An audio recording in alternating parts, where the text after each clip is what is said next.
los había criado en el temor del Señor. Cada mañana, este padre se deleitaba en el estudio de las Escrituras.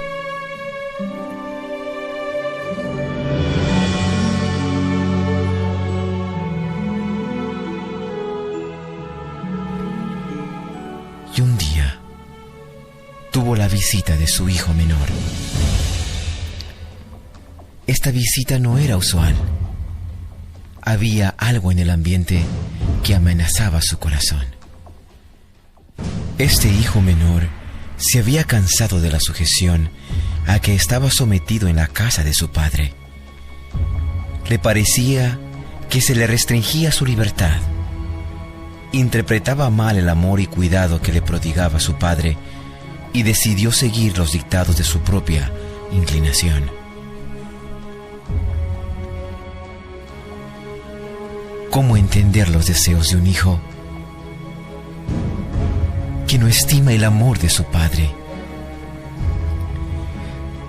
El joven no reconoce ninguna obligación hacia su padre, ni expresa gratitud.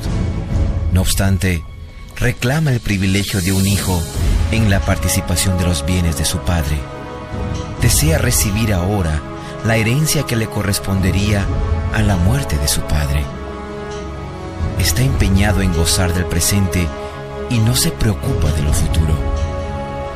El hijo pródigo no respetaba a su padre, ni buscaba agradarle, sino que deseaba hacer su propia voluntad y seguir los dictados de sus propias inclinaciones. Estaba cansado de los consejos de su padre, quien lo amaba y buscaba asegurarle su felicidad. Malinterpretaba la tierna simpatía y el amor de su padre, y cuanto más paciente y bondadoso y benevolente era el padre, más insolente era el hijo. Pensaba que su libertad estaba restringida porque su idea de libertad era más bien libertinaje. Finalmente decidió independizarse de toda autoridad y dejar de vivir bajo las restricciones de la casa de su padre. ¿Cómo comprender y aceptar la voluntad de aquellos a quienes amamos, sabiendo que están en lo incorrecto?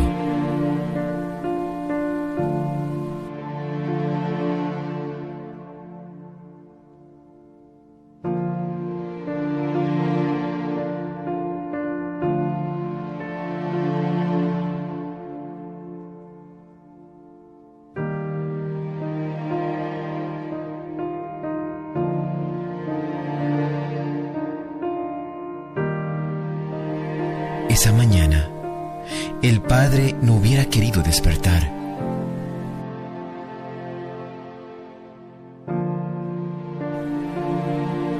Juntó la parte de la herencia que le correspondía a su hijo menor.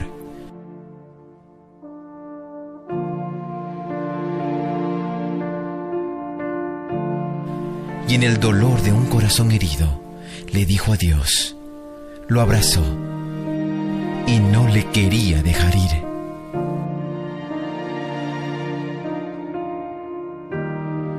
No hubo muchas palabras, solo llanto. ¿Cómo calmar el dolor que llena de pesadumbre el corazón de un padre?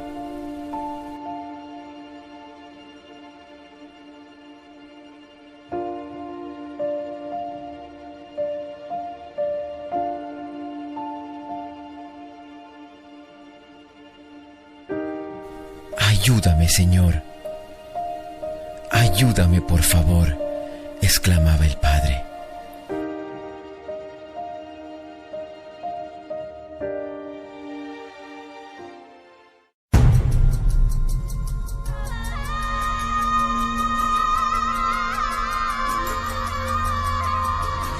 Después que el egoísta hubo recibido el tesoro del cual era tan indigno, se alejó como si hasta quisiera olvidarse de que tenía padre.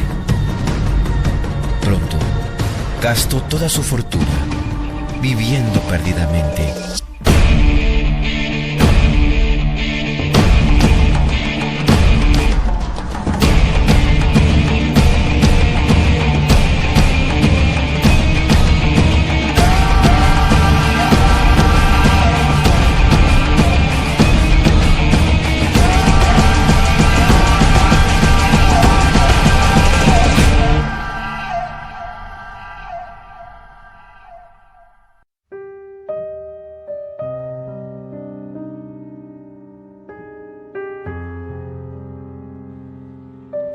después de haber gastado en sus complacencias pecaminosas todo lo que su padre le había dado, se produjo una hambre en el país y se sintió amenazado por la necesidad.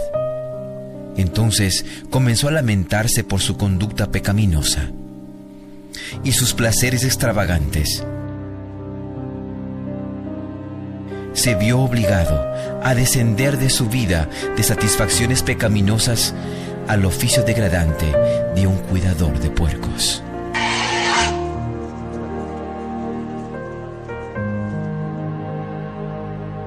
Después de haber caído hasta el fondo, pensó en la amabilidad y bondad paternas.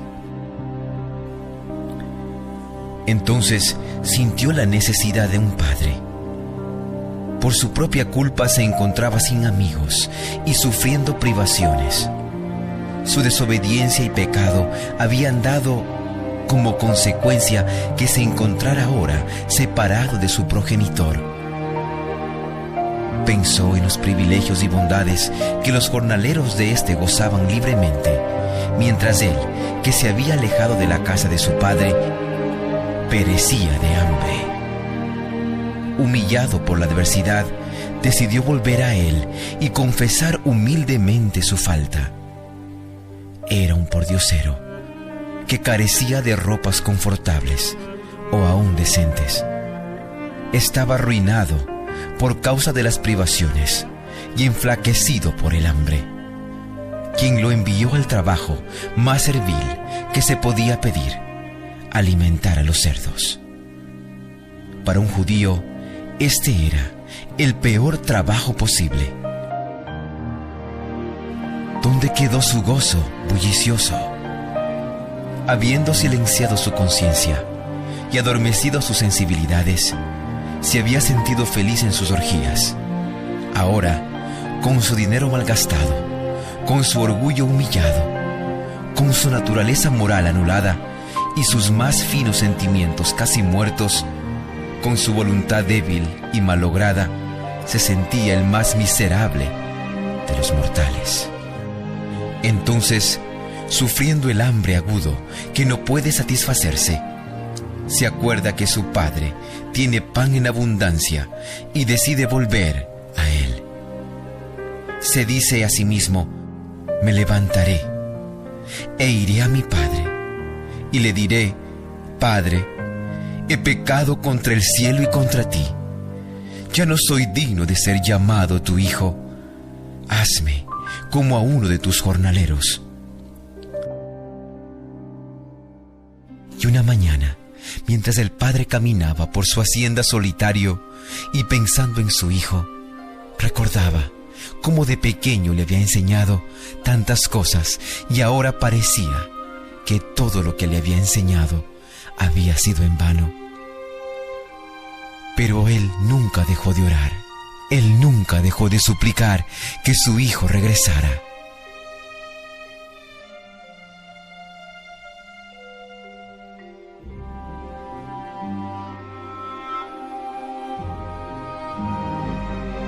Y esa mañana,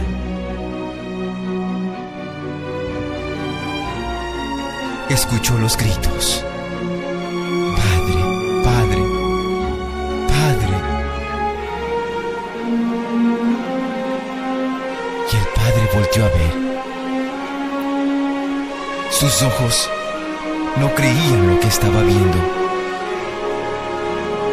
Y corrió con ansias a abrazar a su hijo. Aquel hijo que le había perdido había vuelto. Lo abrazó, lo besó y lloraron juntos. Y en su regazo, el hijo pródigo sollozó y le dijo a su padre: Padre, he pecado contra el cielo y contra ti. Yo no soy digno de ser llamado tu hijo. El padre no había de permitir que ningún ojo despreciativo se burlara de la miseria y los harapos de su hijo. Saca de sus propios hombros el amplio rico y manto y cubre a su hijo.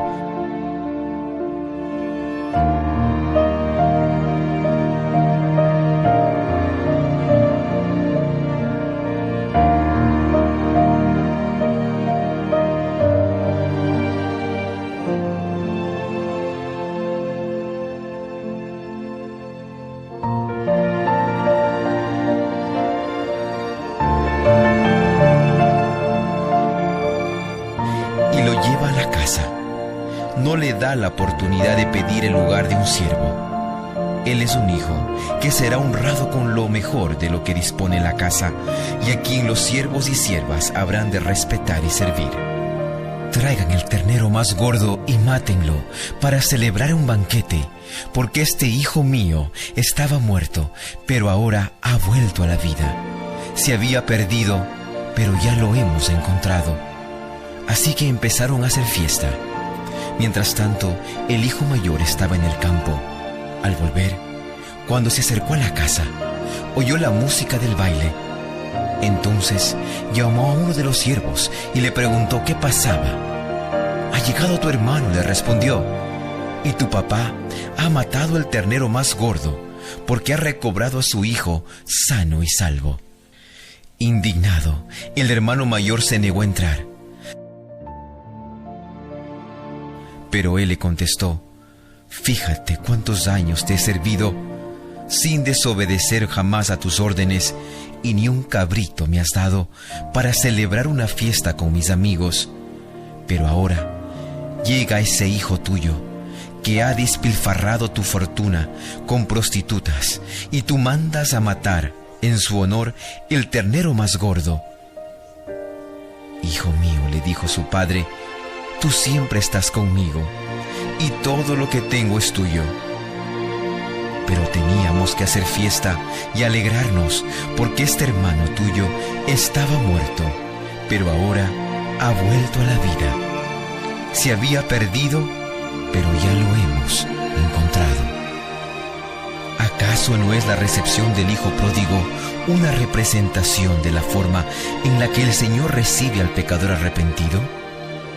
En la cruz del Calvario, la misericordia y la verdad se encontraron. La justicia y la paz se besaron.